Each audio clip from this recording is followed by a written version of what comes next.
Same deal. You can tell he just doesn't know how to handle the in-your-faceness, right? All right, so only rule right now is just totally ignore him. So if he comes up to you or anything, don't pet him, don't talk to him, anything like that.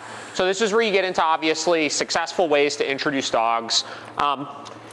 Really, the biggest thing you want to do is make sure that there's nothing in the environment the dogs are going to compete over, especially when they're two dogs that don't know each other very well. So the big three things are going to be food, toys, and affection, right? So obviously, you have treats in your bag, but we're not actively having them out, giving them to the dogs. There's no toys out for the dogs to compete over. And then the affection one, I would say, arguably is the most important one. I would say like 75% of dog fights that I see happen in situations where one person is petting the dog, then another one comes in to try to get some of that attention, and then boom, dog fight breaks out right there, right? In addition to that, obviously he's pretty insecure, right? So if he's nervous and clinging to you, if you're petting him, what's gonna happen is he's gonna see that as the biggest place of security that he could be next to, and it's gonna inhibit his ability of going off and exploring and checking other things out and stuff, right?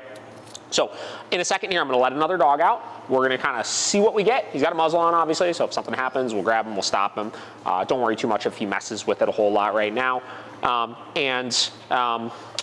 If he starts really clinging himself up to you, just kind of create some motion, just walk away from him or something. So I'm gonna go ahead and let another dog out here. Like I said, we're gonna see what happens, and then we'll kind of go from there. Come on, buddy.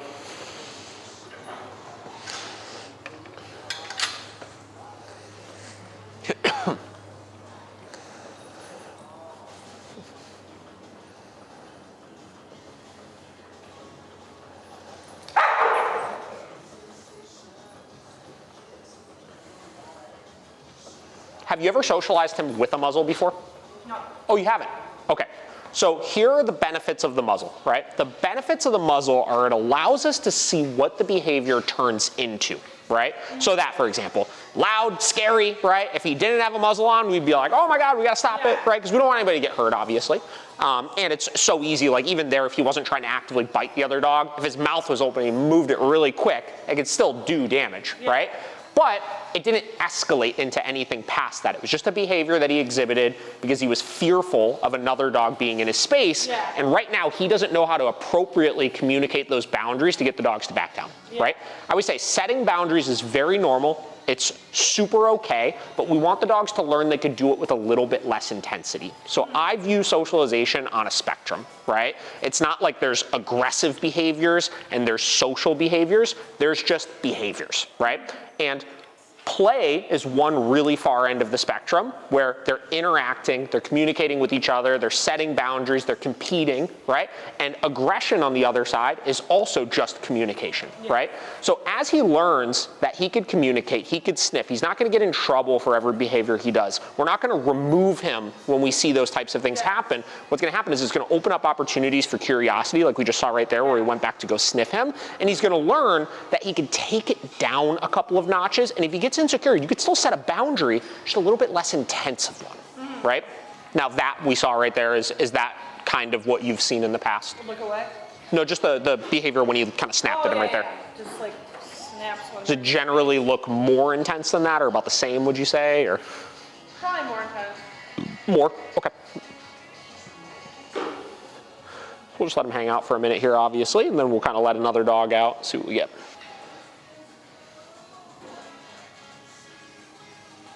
All right, well, look at that. Pretty anticlimactic. So we'll go ahead and let someone else out here. Yoda, what about you? Come on, bud.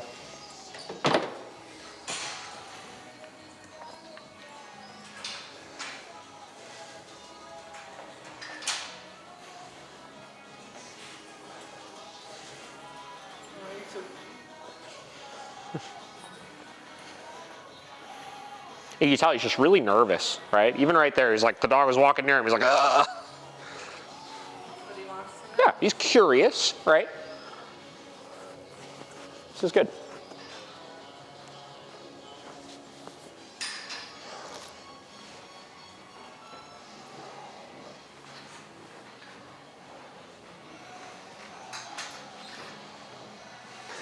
Okay.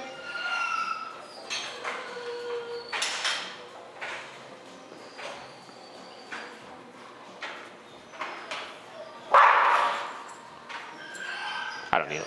Yeah. same deal. You can tell he just doesn't know how to handle the in-your-faceness, right?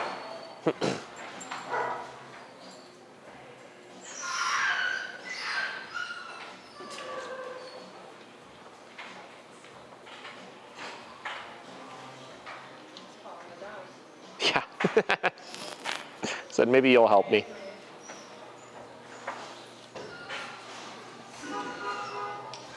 And you can tell this is very weird for him because even after each one of those snaps, you can tell he's like retreating, almost like he thinks he's gonna get in trouble, right? Yeah. And the problem is like when they're really in that almost like suppressed state of mind, they bottle it up and it's more intense when they let it go. You know what I mean? Yeah. So this is the first time he's probably been in a position where it's like, dude, you can communicate the boundaries, right? You're not gonna get in trouble for it. We just want you to tone it back a little bit.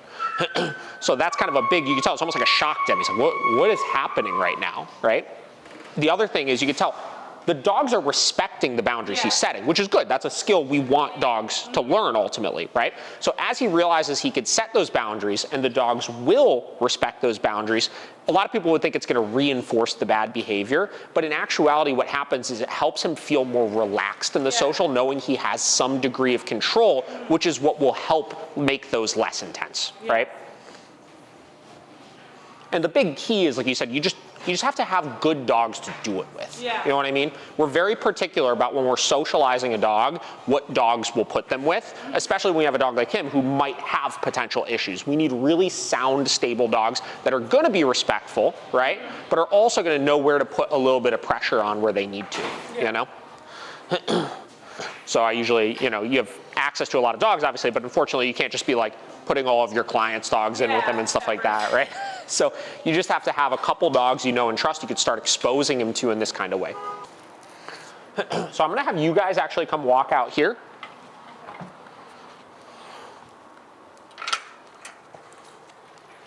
And don't worry about if he follows you. He'll probably organically follow you, obviously. He's like more excited. Oh, yeah. Outside. So a lot of times being in a new area outdoors, right, can be get him a little bit more frisky. Yeah. So.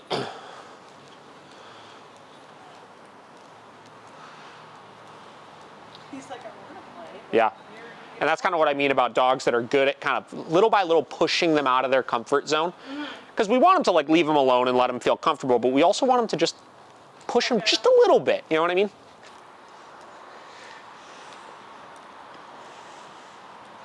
This is good. You can tell, I mean, he seems like he's loosening up a little bit. Yeah. He just shows his teeth now. That's fine. Snapping.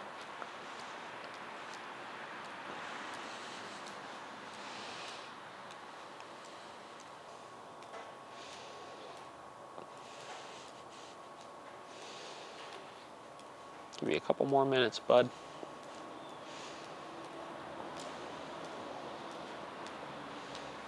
Is there some dogs that like turn out to be like they just don't want to be around dogs at all?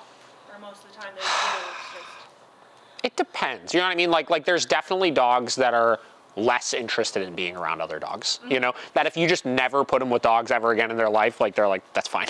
Yeah. Right?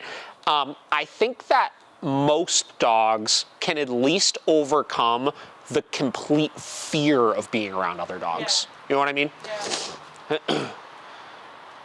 But some of them never get like super playful. Like my one dog, my Malinois, like he likes other dogs, I would say sometimes, right? But like he's not super interested in playing with other dogs. Yeah. He could get a little bit insecure around them and just a little grouchy, you know, I would say, where he's not doing anything, but like if they get a little too in his face, he's like, ah, you know, and like creates distance and stuff.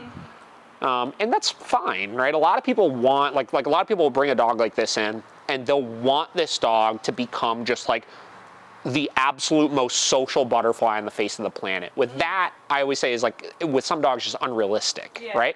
We should want our dog to be able to get more confident around other dogs and for us to be able to successfully socialize them, but we have to work at their pace with some of that, right? Cool, let's go ahead and we're gonna walk back in here. Hype boy. So still setting boundaries, but notice that wasn't as intense as the big one that we saw before, right? And now he's resorting to other means, or he's growling a little bit and stuff, which is definitely better than the snapping, so. So far though, I'm not seeing anything super terrible. You know, I think that we need to adjust how you're introducing him to other dogs and put him in a position to succeed a little bit more using the muzzle, right? So that he could be a part of this stuff and just learn how to interact more appropriately, right? Yeah,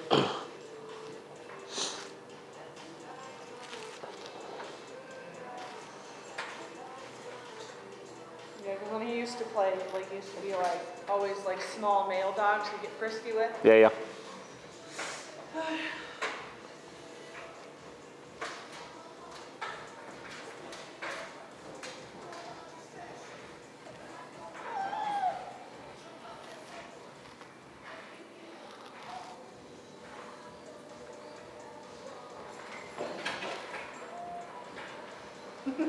Accurate. And does him watching them, does that do anything, or just he has to learn boundaries? He's curious, right? You see how the tail's kind of coming up right now, right? It's becoming more curious in what's going on. Now that doesn't necessarily mean good, bad, or in between, right? You know, curiosity sometimes can put them in a vulnerable position also, because he like gets curious, he goes and puts himself in the middle of it, and then he's like, wait a minute, too much. So they just have to learn through all of that. But I want to see him start to get curious. I want to see him start putting himself in those situations. Like, that's great right there, right?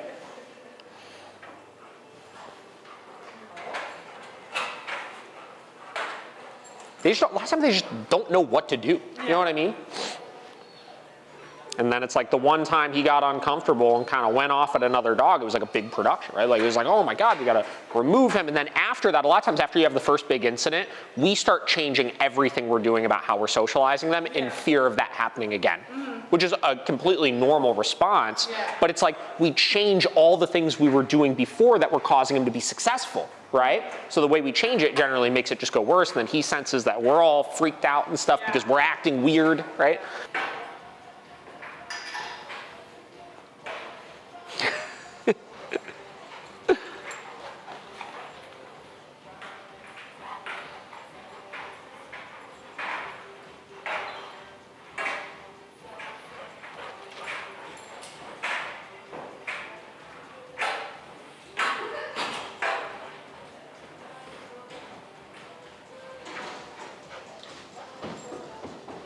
Yeah.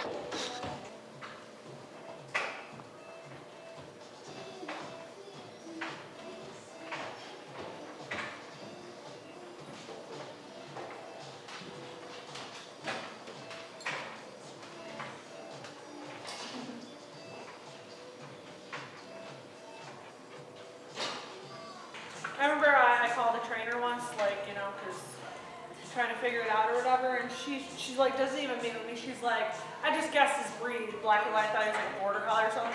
Oh, some dogs just are people dogs. They don't want to be around dogs. They just want to think they're humans. Like, oh, you just don't want to try it all. Yeah. That's a big belief in the dog world, is that, you know, like if dogs are dog aggressive or display any signs of dog aggression, it's just like, well, just don't socialize them. It's like, okay, like, sure, like, yes, that will work, obviously, but it's like, don't we want to try to help the dog overcome this, you know? Especially since, like, you saw in the past how much he liked socializing with other dogs, right? So he clearly has it in him, and clearly something happened that caused him to lose trust in other dogs, right? So it's like, if we can get him to overcome that hurdle, his life is so much better, right? As opposed to us just having like one more thing we add to the list of like, well, can't provide that for my dog, you know? Like Schutz's training and stuff. Yep. And I asked her about the guy she uses, not like he specializes in it or anything. But then she finds out I already went to him and he's like, oh, you just need to be a leader, like, you know, like stick up for him or whatever. This is good. Again, more curiosity here. And then she finds out I'm coming here, and then she telling my sister, oh, tell him to go to my guy. I'm like, I already went to your guy. Like, you know, what are you trying to tell me? This is awesome. Don't cry over there.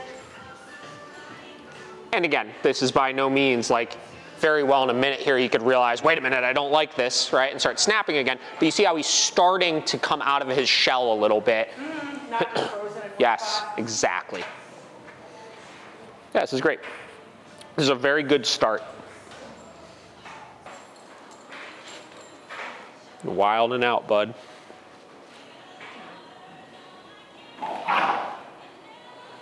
So you can see a little bit of guarding with you, right? I've definitely noticed when he's gotten near you, he's kind of reverted back to you a couple times. So we're just making sure initially we're not doing anything to reinforce that, which is where the petting and stuff comes into play, right? Later on, let's say we get a couple more days into this and he's still doing, like he's socializing fine outside of next to you, but next to you he's still having the problem. That's when we would start jumping in and adding in corrections and stuff. I try to initially see how far can we get by just doing less. You know what I mean? And then from there, once we start plateauing off where it's like, okay, well, he's not progressing any further and there's still this one issue that keeps popping up, that's where we start adding the corrections in then at that point. But a lot of times socialization is less about doing more and adding things, right? And it's more about subtracting things, right? Doing less and allowing the dogs to communicate in a more natural way. So like proper places to socialize your dog and improper places to socialize your dog. The walk is a place where it's good for creating neutrality around dogs and people. It's really, really bad for actually socializing the dog with dogs and people, right? So let's say I was you and I was gonna meet up with the friend that had the dog. I would take him under the guise that the dogs will not be actually interacting with each other, right? He's not gonna be interacting with the people either, right? And we're gonna be giving him a task the entire time out on the walk then at that point. The only exception to that would be if we were doing like an off-leash hike or something where the dogs are free to kind of move around and interact and stuff like that. But if you were just going for a walk, my goal in those situations is neutrality, right? Yeah.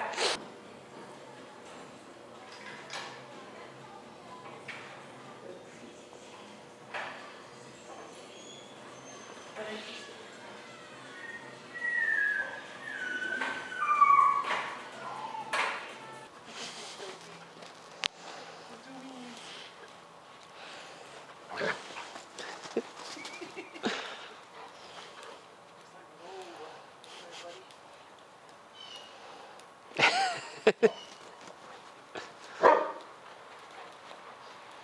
on, man. Yeah. You can do it.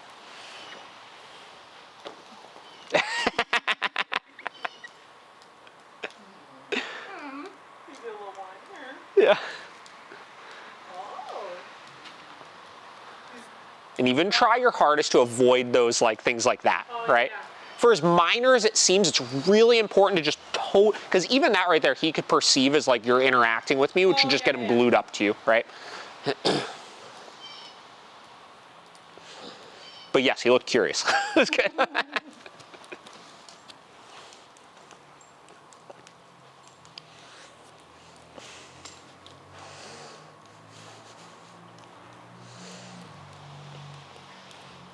Now, I like this because he's actually leaving you guys, right? Starting to become a little bit more independent.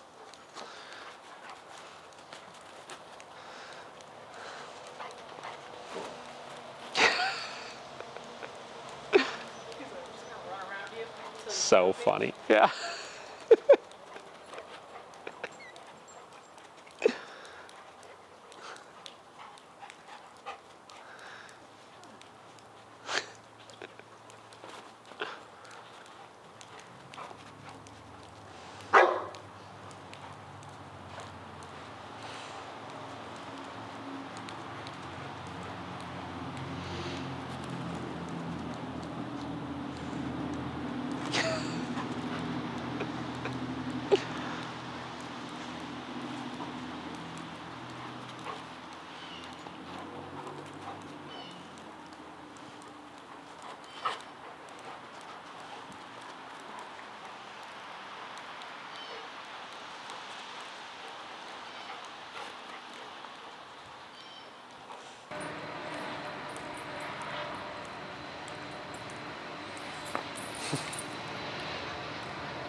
Did we confirm that? Yeah, let me just triple check. I have it. Yep, Thursday 7. All right.